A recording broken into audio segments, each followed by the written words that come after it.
breakfast pero hindi kasama yung coffee. So nag-order pa ako ng extra coffee. Anyway, ito yung menu nila para sa breakfast. Yan, ito may bayad na. Pero ito free. Tapos, yung drinks nila, ayan. Since wala siyang, hindi siya free, babayad ka na separate. Yan, bread, salad, omelette, banana, and then watermelon. Sarap talaga yung coffee sa Vietnam. Kunti yung serving nila, pero masarap.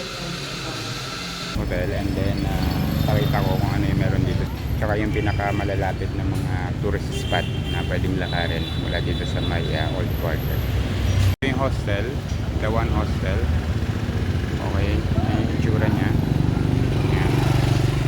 Yan, yung mga mga coffee shop dito, minsan mga resto, meron silang mga lamesa at upuan dun sa labas. Yung mga maliliit lang, yun, ganun yung mga ginagamit nila. Kaya madalas na maliit lang yung mga space. Tapos yung mga common na ginagamit nila para sa transportation is yung motorbike. Yan. Kapag tawid din, kailangan sisenyas ka na tatawid ka para mag-slogan sila. Yeah, kasi kadalasan sasabayan mo lang sila eh. Tatawid ka lang dito sa daan na habang sila dumadaan. Pagka hindi mo sila sinenyasan, parang minsan naiinis sila na hindi nila alam kung hihinto ba sila o hindi. Ito mga coffee shop.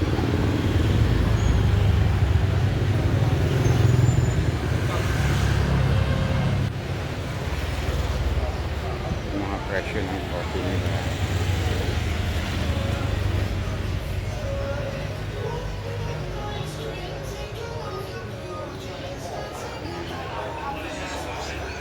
So, yung mga presyo ng coffee nila. Gusto pa rin yung mga ganyan. Ibang tawag dyan, tingga ba? Kaya mga booking, travel booking.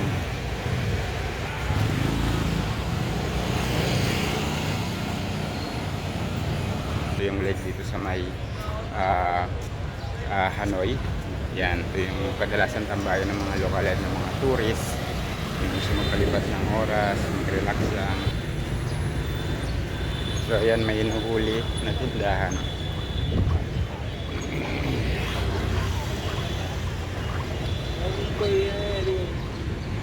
Yan, kinuha yung mga bangko.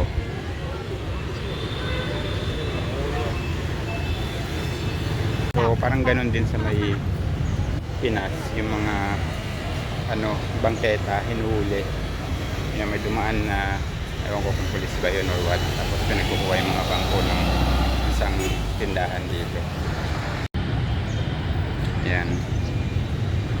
Tapos pag alis ng pulis, mukhang ibabalik niya na naman yung mga gamit-gamit niya. Yun o, yung ilalagay niyang placard. Kinuha yung mga bangko niya, diba? Yung tinda niya, hindi. Yung mga bangko lang na maliliit na bawal kasi yata sa bangketa. So, yun. Anyway, ito yung One Family Lake. Yan, dito tambayan ng mga local tsaka ng mga foreigner o turista na nagpupunta dito. Ito yung sikat ng mga landmark or tourist spot.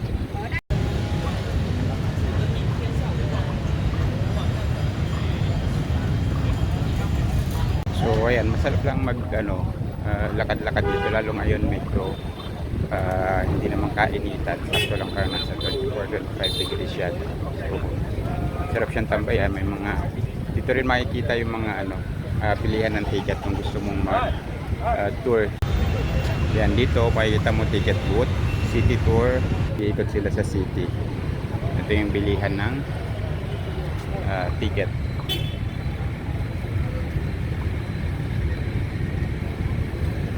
Every 30 minutes yung bus.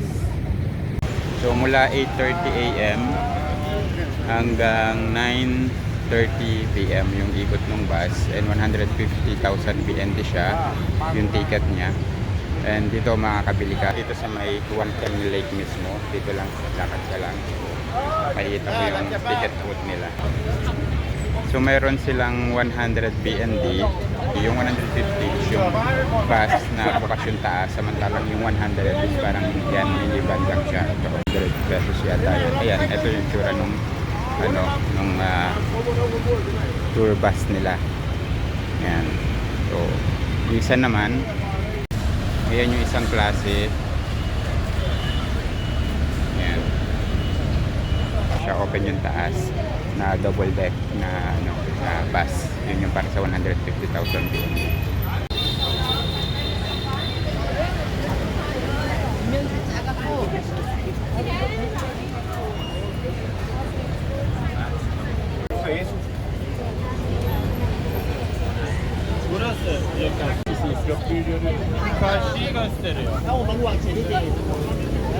So yung puppet show naman, dito lang din siya makikita sa paligid nitong lake. Yan. So pag makita mo tong pula na bridge na to, yan.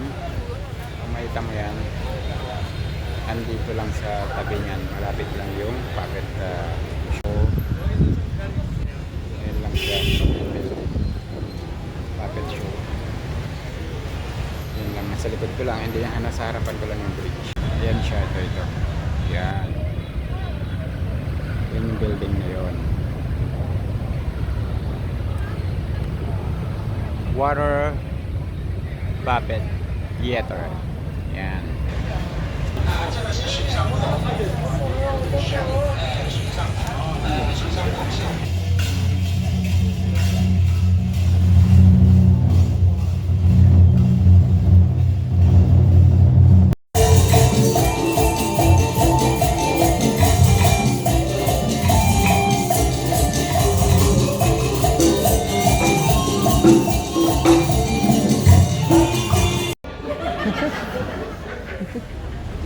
Yan, tapos ito naman yung isang tourist spot dito sa Huangcan Lake. Yan, ito yung napasok ko na to dati, may video na ako dito.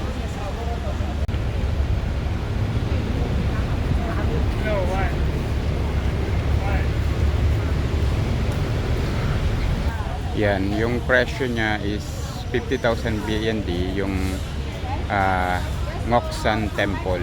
Yan, yung temple sa loob. Sakto lang yan, hindi naman siya malaki pero pwede na. Yan, dito yung bayaran or yung entrance. So anyway, andyan na yan sa aking check nyo na lang dito sa aking channel para makita nyo kung anong itsura niya.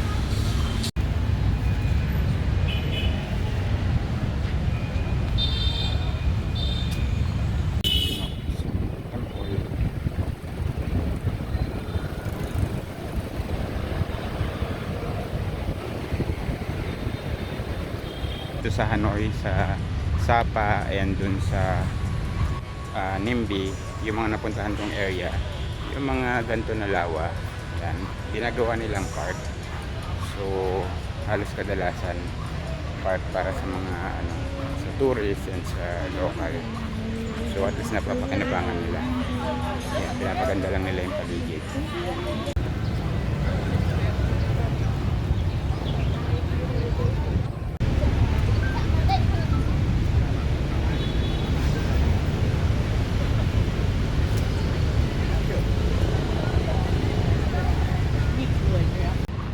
Malaki-laki din tong area. Baka kung talagang maglalakad ka ng relax at mabagal, yan, baka abutin ka rin ng isang oras dito sa pag-ikot.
ayan, ito yung nakuhanan ko sa araw na to dito sa Hanoi.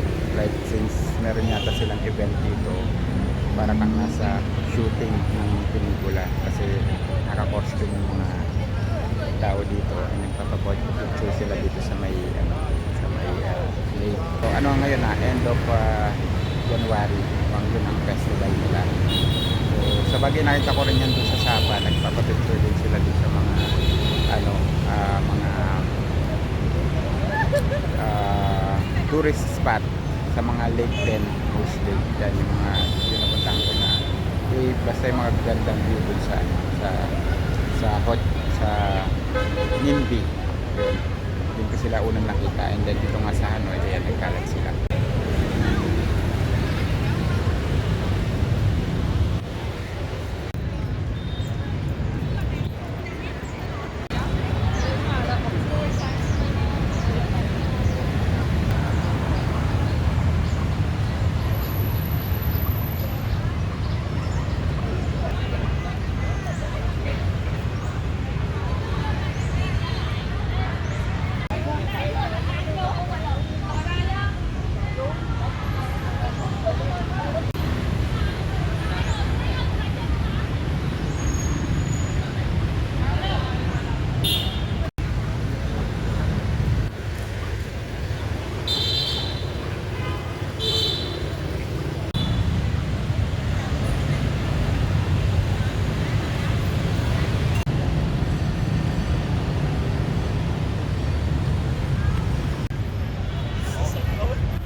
siya before nung pumunta ako dito like 2 years ago.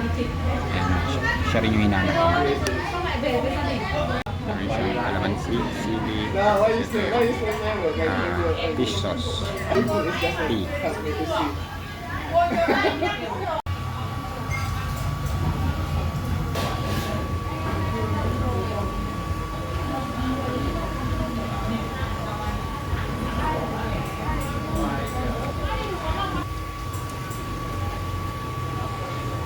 Chị bảo cái gì mà làm mình cũng đạt năng lượng trong một ngày là gì nhỉ?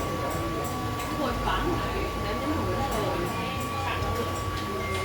việc nào mà không ý là không ý là nói với ổng là câu chuyện buổi sáng là em cảm thấy khó chịu trong cả bữa.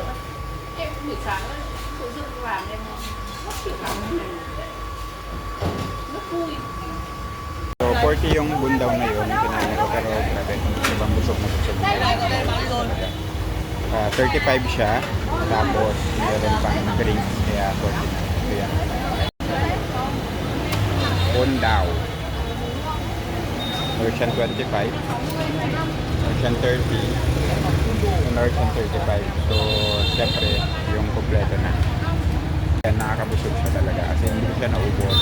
Hindi ka pa sila sa Bugoong, tikman mo. Yun yung isa sa mga pagkain nila dito na local. Pero kung maselan ka sa Bagoong, pati sa Amoy, huwag mo na i-try. Baka hindi mo lang mag-gusto.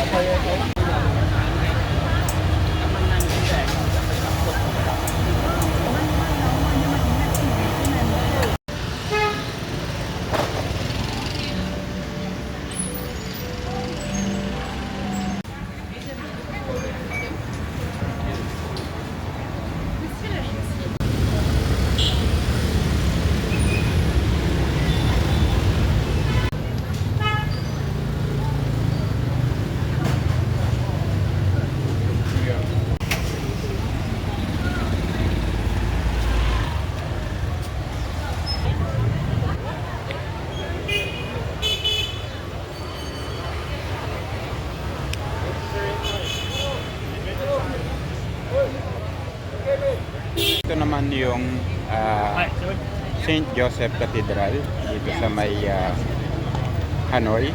Isa din to sa tourist spot dito. May nakalagay dito na do not enter. Ito yung para sa Sunday kasi yung sabi niya nakalagay dito, dear travelers, the Cathedral of Hanoi is a holy place to worship God.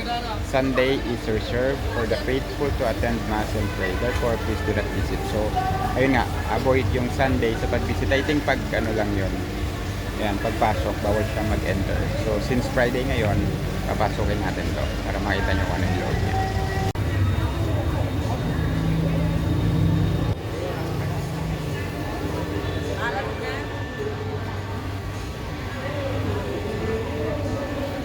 So, ayan yung mga bawal.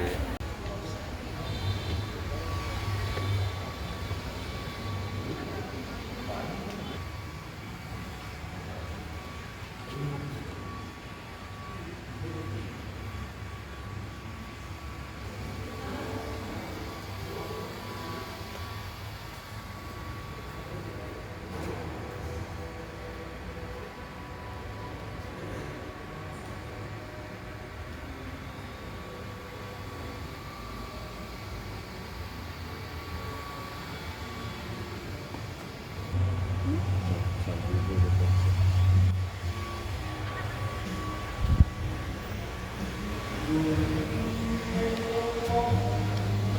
yung loob ng St. Joseph Cathedral dito sa may Hanoi. Yan, yung iba sinisita sa pagpasok pagka hindi proper yung mga suot, like yung mga walang sleeves. Yan, super short. Yan. So, yun yung loob niya. Anyway, ikutin pa natin tong paligid dito.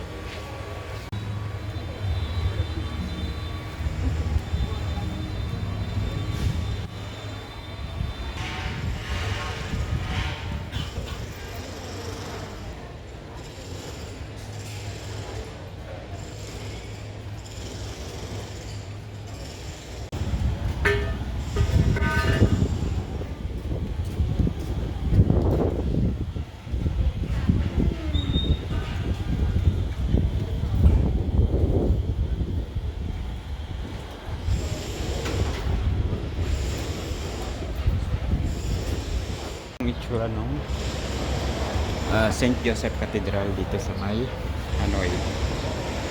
So, ayan. Ito lang siya. Isa to sa mga tourist spot dito na pinupuntahan din na dayo talaga. Ayan. So, yan lang. So, kung gusto nyo pumunta, malapit lang siya dito sa may or nandun siya sa old quarter. As in, maliit lang yung old quarter. Malalakad yung siya. And wala namang entrance to dito. Free lang yung pag-ikot dito sa loob.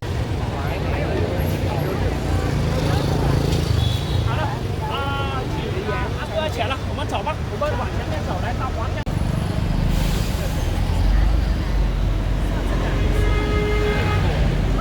好了，这边了。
Les meilleurs clients là-dedans.